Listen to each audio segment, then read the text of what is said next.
அனைவருக்கும் ஆனந்தமான இறை வணக்கம். ஆன்மீக சிவசொந்தங்களே, தை அமாவாசை 2026 விரதம் இருந்து வழிபாடு செய்வது, முன்னோர் படையலிடுவது, குலதெய்வ வழிபாடு, இந்த 3 தகவலையும் இந்த ஒரே ஆடியோவில் உங்களுக்காக பதிவிட்டுள்ளேன். மேலும் தை அமாவாசையை முன்னிட்டு பல சந்தேகங்களை சகோதர சகோதரிகள் வாட்ஸ்அப்பில் கேட்டிருக்காங்க. அதற்கும் இந்த ஆடியோவில் உங்களுக்காக பதில் தந்துள்ளேன். ஓர் அறிவிப்பு: இந்த தை அமாவாசை கடற்கரைகளுக்கு சென்று உங்கள் முன்னோர்களுக்கு உங்களால் தர்ப்பணம் தர முடியவில்லையா? கோவில்களுக்கு சென்று தர்ப்பணம் தர முடியவில்லையா? அல்லது உங்கள் குடும்பத்தில் இருந்தவர்கள் துர்மரணம் அடைஞ்சிருக்காங்களா? உங்கள் அத்துணை பேருக்காக அதர்வண வேத முறைப்படி பிண்ட தர்ப்பணம் மிக குறைந்த சேவை கட்டணத்தில் இந்த ஆண்டு நாம் செய்ய ஏற்பாடு பண்ணிட்டு இருக்கோம். தை அமாவாசை என்று இந்த பிண்ட தர்ப்பண பூஜை சிறப்பாக நடைபெற உள்ளது. பதிவு செய்ய டிஸ்பிளேல தெரிகின்ற என்னுடைய வாட்ஸ்அப் நம்பருக்கு தொடர்பு கொள்ளுங்கள்.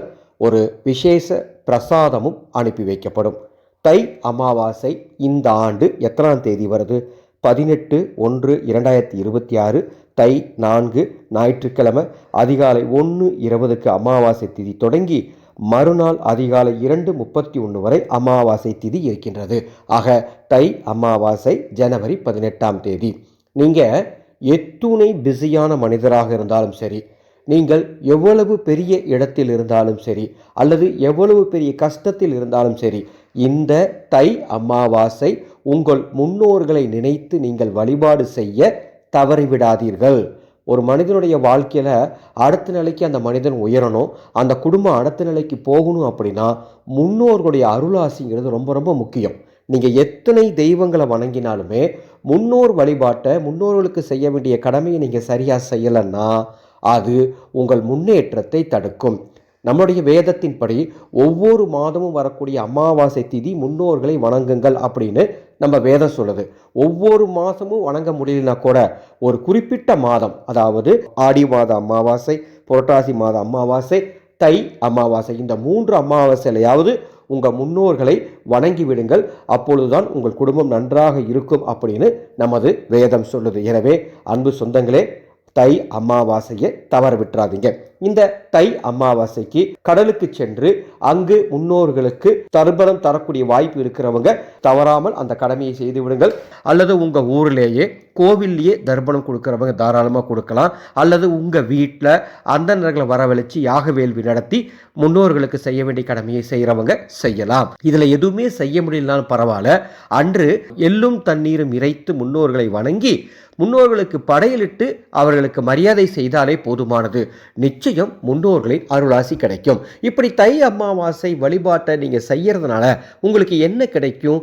முன்னோர்களுடைய அருளாசி கிடைக்கும். பித்து தோஷம், முன்னோர் சாபம் நீங்கும், காரிய வெற்றி கிடைக்கும், குலதெய்வத்தின் பரிபூர்ணமான அருள் கிடைக்கும், தடைபட்டு வந்த மங்கள காரியங்கள் அத்துணையும் நடக்கும். எனவே தை அமாவாசையை தவறவிட்டு விடாதீர்கள். சரி, இந்த ஆண்டு தை அமாவாசை வீட்டிலேயே எள்ளும் தண்ணீரும் இறைக்க உகந்த நேரத்தை சொல்லுகின்றேன், குறித்துக் கொள்ளுங்கள். 18/1/2026 காலை 6:10 7:10 எள்ளும் தண்ணீரும் இறையுங்கள். அல்லது காலை 7:35 8:25 நீங்கள் எள்ளும் தண்ணீரும் இறைத்து தர்ப்பணம் செய்துவிடுங்கள். முன்னோர்களுக்கு படையலிட்டு வழிபாடு செய்ய உகந்த நேரம் காலை 7:35 8:25 அல்லது காலை 10:25 11:15 அல்லது மதியம் 1:35 2:30 வரை நீங்கள் முன்னோர்களுக்கு படையலிட்டு வழிபாடு செய்யலாம். முன்னோர்களுக்கு படையலிட்டு வழிபாடு செய்து அந்த படையலில் சிறிது காகத்துக்கு எடுத்து வச்சுட்டு நீங்கள் அதை பிரசாதமாக சாப்பிடலாம். இது போக தை அமாவாசை அன்று ஒரு 5 உயிர்களுக்காவது உணவு வாங்கி கொடுங்க, அன்னதானத்தை செய்யுங்க. அதுதான் மிக மிக சிறப்பு வாய்ந்தது. இந்த வருடத்துக்குண்டான தை அமாவாசை எப்போ ஆரம்பித்து எப்போ முடிக்குது, தர்ப்பணம் எந்த நேரத்தில் தரணும், எந்தெந்த இடத்துல தரலாம், அது போக படையலிட்டு வழிபாடு செய்ய நேரம், இதெல்லாம் கொடுத்துட்டேன். இப்போ நிறைய கேள்விகள் இருக்கு. இந்த கேள்விகளுக்கு பதில் தந்தால் உங்களுக்கு அது உதவியாக இருக்கும் என்று நினைக்கின்றேன். பெண்களை பொறுத்தளவுக்கு நிறைய கேள்விகள் கேட்குறாங்க. சுவாமி, எங்க முன்னோர்களுக்கு நாங்கள் தர்ப்பணம் தரலாமா? பெண்கள் தர்ப்பணம் தரக்கூடாது. குறிப்பாக கணவன் இருக்கக்கூடிய பெண்கள் எள்ளும் தண்ணீரும் இறைக்கக்கூடாது. நீங்கள் உங்களுடைய தாய் தந்தையர் அல்லது உங்கள் மாமனார் மாமியார் இவர்களுக்காக படையலிட்டு வழிபாடு செய்யுங்க. நிறைய சகோதரர்கள் கேட்குறாங்க, எங்கள் கணவர் இந்த வேலையெல்லாம் செய்ய மாட்டார், எனது சகோதரர் இந்த வேலையெல்லாம் செய்ய மாட்டாங்க, நான் தான் இதை செய்யணும் சுவாமி, நாங்கள் என்ன பண்ணணும்னு கேட்குறாங்க. நீங்கள் படையலிட்டு வழிபாடு செஞ்சாலே நிச்சயமா முன்னோர்கள் அருள் கிடைக்கும். மேலும் ஒரு 5 பேருக்கு அன்னைக்கு அன்னதானம் பண்ணுங்க. அதைவிட பெரிய புண்ணியம் இந்த உலகில் எதுவுமே கிடையாது. சுவாமி, அமாவாசை விரதம் யாரெல்லாம் இருக்கலாம்? தாய் தந்தை இல்லாதவர்கள் அமாவாசை விரதம் இருக்கலாம்.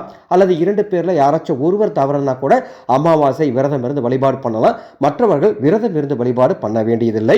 பொதுவாக முன்னோர்களை நினைத்து வழிபாடு செய்தாலே போதுமானது. பெண்கள் தை அமாவாசை விரதம் இருக்கலாமான்னு கேட்டிருக்காங்க. பெண்கள் எக்காரணத்தை கொண்டும் அமாவாசை விரதம் இருக்க வேண்டாம். நீங்கள் படையலிட்டு வழிபாடு செய்தால் மட்டுமே போதுமானது. அன்னதானம் செய்தால் மட்டுமே போதுமானது. அதே போல் ஆண்கள் உங்களுடைய சித்தப்பா, சித்தி, பெரியப்பா இந்த மாதிரி இருக்கவங்களுக்காக நான் விரதம் இருக்கலாமான்னு கேள்வி கேட்குறீங்க. அந்த மாதிரி இருக்க வேண்டியது கிடையாது. உங்கள் தாய் தந்தையருக்காக மட்டும் நீங்கள் விரதம் இருந்தாலே போதுமானது. மற்றபடி அவர்களை நினைத்து நீங்கள் வழிபாடு செய்யணும்னா படையிலிட்டு வழிபாடு பண்ணுங்கள். அதுவே சால சிறந்தது. அதே மாதிரி வீட்டிலேயே எள்ளும் தண்ணீரும் இறைத்து தர்ப்பணம் தரவங்க அந்த எள்ளு மீண்டும் முளைக்காத வகையில் அதை அப்புறப்படுத்தணும். நிறைய தண்ணீர் ஊற்றி அதை அப்புறப்படுத்தணும். அந்த எள் முளைக்கக்கூடாது. அதை கொஞ்சம் கவனமாக பார்த்துக்கோங்க. இன்னொரு விஷயம், சூரிய உதயத்துக்கு பிறகு தர்ப்பணம் கொடுங்க. அதுதான் முன்னோர்களை சென்று சேரும் என்பது ஐதீகம். சரிங்களா? கடல், ஆறு இந்த இடங்களை சென்று தர்ப்பணம் தந்தாலும் சிறப்பு தான். கோவில்களுக்கு சென்று தர்ப்பணம் கொடுத்தாலும் சிறப்பு தான்.